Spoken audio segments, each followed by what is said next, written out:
NBC News rapporte que plus d'un demi-million d'Américains sont décédés des suites du coronavirus. Pour mettre ce chiffre en perspective, si vous preniez tous les Américains décédés pendant la Première Guerre mondiale, la Seconde Guerre mondiale et la guerre du Vietnam, ce sera encore moins que ceux qui sont morts à cause du coronavirus.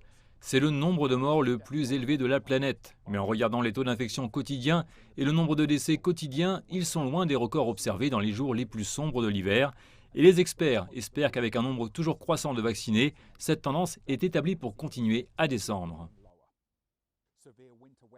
Les intempéries hivernales sévères à travers les États-Unis ont provoqué des retards dans l'expédition des vaccins Covid-19.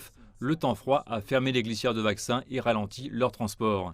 La Maison-Blanche s'attend à ce que tous les retards d'expédition soient rapidement rattrapés cette semaine. Actuellement, les États-Unis administrent environ 1,8 million de vaccins par jour. Maintenant que le temps froid a reculé dans certaines régions du pays, certains sites de tests de vaccination reprennent leurs activités. Dans la volonté d'accélérer les taux de vaccination, un débat est en cours sur la question de savoir si les patients devraient recevoir une injection ou 2 injections, comme il était conseillé au départ.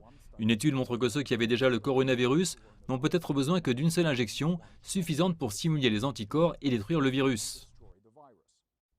Le docteur Anthony Fauci, le visage public de la lutte contre le coronavirus, a souligné dimanche sa préférence pour 2 vaccins pour chaque personne vaccinée.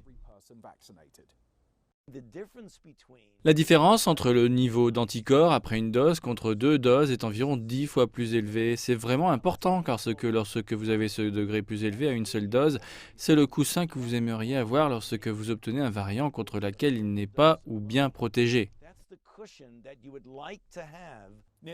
Vers le début de sa présidence, le président Joe Biden a promis 100 millions de vaccinations au cours de ses 100 premiers jours, ce qui a été critiqué pour ne pas être assez ambitieux compte tenu de l'ampleur du problème.